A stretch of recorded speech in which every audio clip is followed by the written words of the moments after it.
Bonjour à tous, je suis Anaïs Audi, la cofondatrice du Chef en Box, la box de pâtisserie. Alors avant de commencer cette nouvelle vidéo tutoriel, je vous invite à vous abonner en cliquant sur le bouton s'abonner en rouge juste en dessous et activer la cloche pour recevoir toutes nos notifications. Je vous laisse avec mes pâtissiers, c'est parti. Bonjour et bienvenue sur cette vidéo tutoriel pour faire votre tarte citron et yuzu. Pour faire ma pâte, du coup j'ai mes ingrédients, j'ai ici du beurre. Je vous conseille de le couper en petits morceaux, ça sera beaucoup plus facile et beaucoup plus rapide pour le pétrissage. J'ai ici ma farine, mon sel, mon œuf et du coup mon sucre ici. Je vais mettre toutes mes poudres avec mon beurre à l'intérieur de la cuve de mon batteur. Je n'oublie pas l'œuf, mais il va juste venir après, quand j'aurai fait mon sablage. Le sablage, ça va consister juste du coup à pétrir mon beurre avec mes poudres jusqu'à obtenir une texture toute sablonneuse. J'y vais à petite vitesse, le but c'est pas que toute la poudre soit évacuée par la feuille de mon batteur. Et évidemment, il est aussi possible de faire ce pétrissage à la main. C'est la danse du pétrissage. Allez le robot, allez le robot, allez le robot. Tu vois ? Donc quand j'ai une petite texture toute sableuse,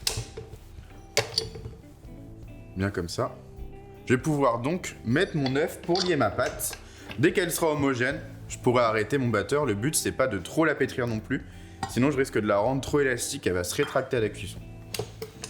Donc là, pareil, je vais repartir à petite vitesse. Ça sert à rien d'aller trop vite.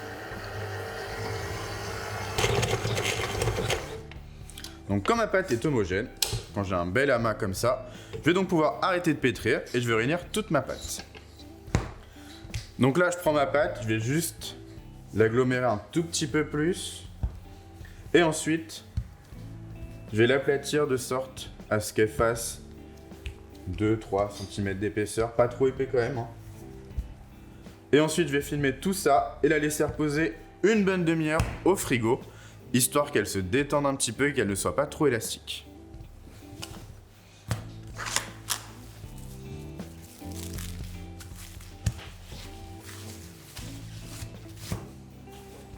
Donc là, ma pâte a bien reposé, on voit qu'elle est déjà beaucoup plus dure que ce qu'elle était à la fin du pétrissage. Donc ce que je vais faire déjà, je vais la casser en deux pour que ce soit beaucoup plus facile à manipuler. Et je vais venir la retravailler un petit peu pour l'assouplir. Quand on va assouplir notre pâte, du coup, on va bien la retravailler dans son entièreté, pas seulement sur les extrémités. Parce que sinon, à cœur, ça va rester dur. Et sur les côtés, ce sera un peu trop mou. Donc vous voyez, moi j'utilise mon plan de travail pour bien l'écraser. Attention toutefois, je veux pas qu'on tombe non plus dans l'excès inverse, avoir quelque chose de trop mou et qui colle trop. Je veux juste quelque chose qui va être étalable sans que ça se casse.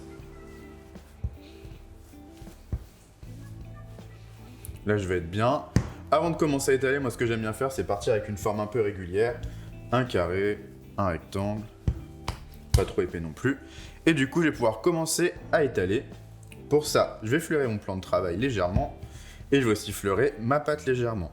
Ça, je vais le faire régulièrement dès que je sens que ça colle, soit sur mon rouleau, soit sur le plan de travail. Et ensuite, je vais toujours étaler. Petit conseil, étaler toujours dans cette direction. Partez pas un peu comme ça.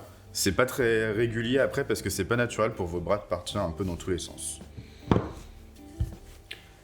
Et donc le but, ça va être d'atteindre 3-4 mm d'épaisseur.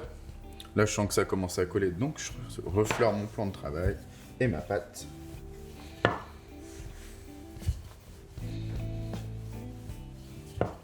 On voit que j'étale progressivement, je vais pas trop vite, pas trop fort non plus. On a souvent tendance à faire ça, le problème c'est qu'on va avoir quelque chose de très très fin au milieu et trop épais sur les côtés. Et ça va être un peu compliqué de rattraper ça.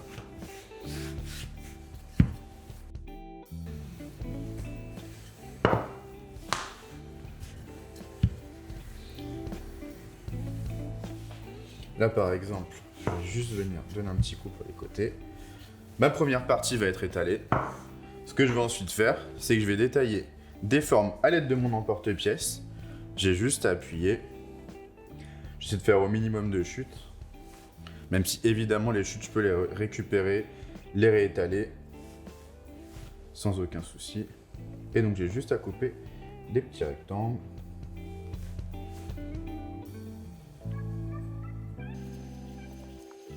Et je vais donc pouvoir récupérer mes rectangles. Petit truc qui dépasse. Et les poser sur ma plaque de cuisson.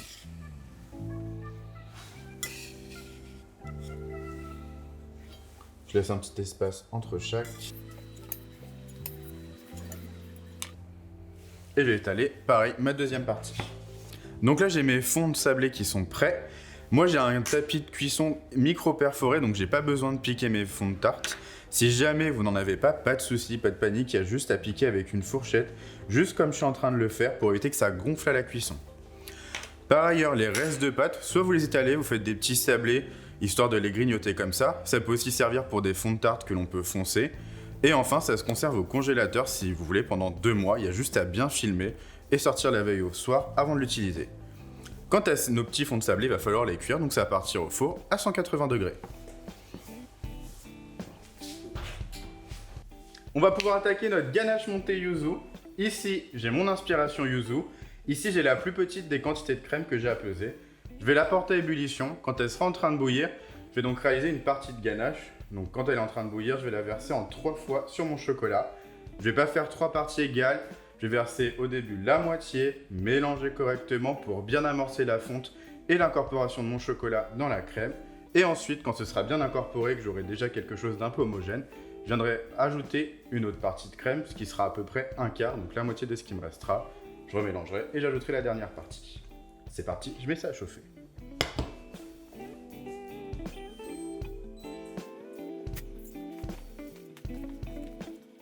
Donc là, ma crème est en train de frémir, je vais pouvoir baisser le feu. Je veux juste un feu très doux, je veux pas que ma crème elle s'évapore non plus. Et donc verser une moitié de crème, à peu près, sur mon chocolat. Et je vais mélanger en restant bien au fond pour réaliser ma partie de ganache. Si tout mon chocolat part sur le côté, je le ramène au centre dans la crème chaude. Le but, c'est vraiment de le faire fondre et d'obtenir une consistance crémeuse et homogène.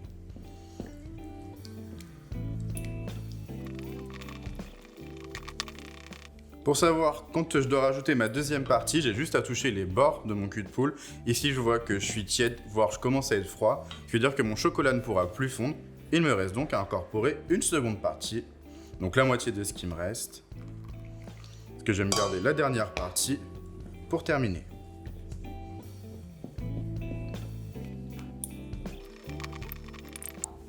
Mon chocolat est bien fondu, tout est incorporé. Je vais donc pouvoir arrêter le feu qui est sous ma casserole et ajouter la dernière partie de crème et finir de bien l'incorporer. Maintenant que la deuxième partie de crème est bien incorporée, je vais pouvoir arrêter le feu sous ma casserole et verser cette dernière partie à l'intérieur de ma ganache. J'oublie pas la deuxième partie de crème que je vais venir ajouter en une fois. Elle doit être froide, pas de souci. À l'intérieur, donc je pèse bien.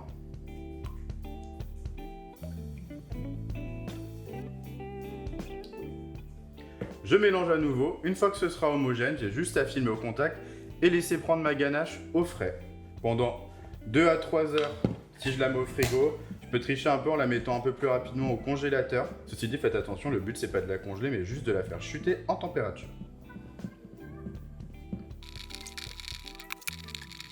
On va pouvoir faire notre gel citron. Pour ça, j'ai besoin de 4 ingrédients, du jus de citron, de l'eau, du sucre et de l'agar-agar. Je vais juste mettre mes liquides ensemble. Donc mon jus de citron et mon eau. Je vais mettre ça à chauffer tranquillement sur le feu. Et pendant que c'est en train de monter en température, je vais mélanger mon agar-agar et mon sucre ensemble. Juste à l'aide d'une petite fourchette, histoire d'être sûr que l'agar-agar ne me fasse pas des grumeaux quand je vais le verser dans un liquide. Ensuite, la marche à suivre sera très simple. J'ai juste à faire bouillir mes liquides. Quand ce sera en train de bouillir, je vais verser en pluie mon mélange de sucre et d'agar-agar. Je vais mélanger quelques instants, puis laisser bouillir sans mélanger pendant une bonne minute. Donc c'est en train de bouillir, je vais verser donc, comme je vous ai dit, en pluie mon mélange de sucre et d'agar-agar. Je mélange pour que ça s'incorpore bien partout. Et je vais donc laisser bouillir une bonne minute sans mélanger. Accélération.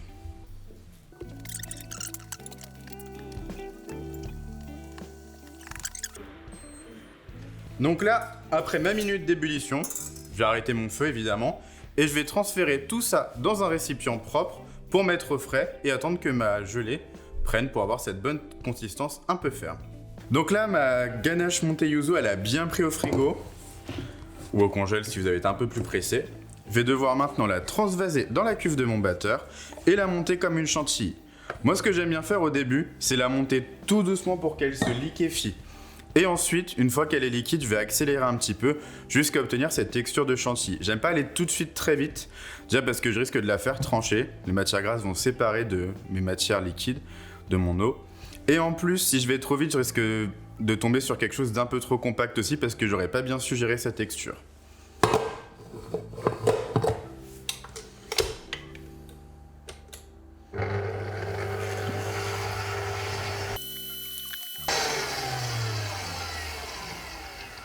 Donc là, quand j'ai une bonne texture de chantilly un peu ferme, mais pas trop non plus, je veux pas qu'on aille vers quelque chose de trop dur, trop compact, voire les granuleux, et ben du coup, je vais pouvoir l'utiliser pour mon pochage. Donc là, j'ai bien mis ma ganache montée, qui a été préalablement montée en poche. Je vais vous montrer juste sur 3 tartelettes ce que je vais faire. Je vais juste pocher des petites gouttes, comme ça. Je vais en pocher une rangée, une deuxième rangée, et ensuite, une fois que ces petites gouttes seront faites, je vais venir faire des petits points avec mon gel citron. Pour le pochage, je ne touche pas ma poche tant que je suis pas prêt. Ce qu'on va faire, c'est qu'on va juste se stabiliser à un bon centimètre, 1,5 cm de hauteur. On va pas bouger, on va juste appuyer et sans lever, sans partir sur les côtés. On va bien presser sur notre poche pour avoir la petite goutte qui va se former. Une fois que la taille sera bonne, on marquera un petit temps d'arrêt, puis on lèvera bien droit pour avoir des bonnes petites gouttes toutes droites. Le but, c'est vraiment d'avoir de la régularité maintenant.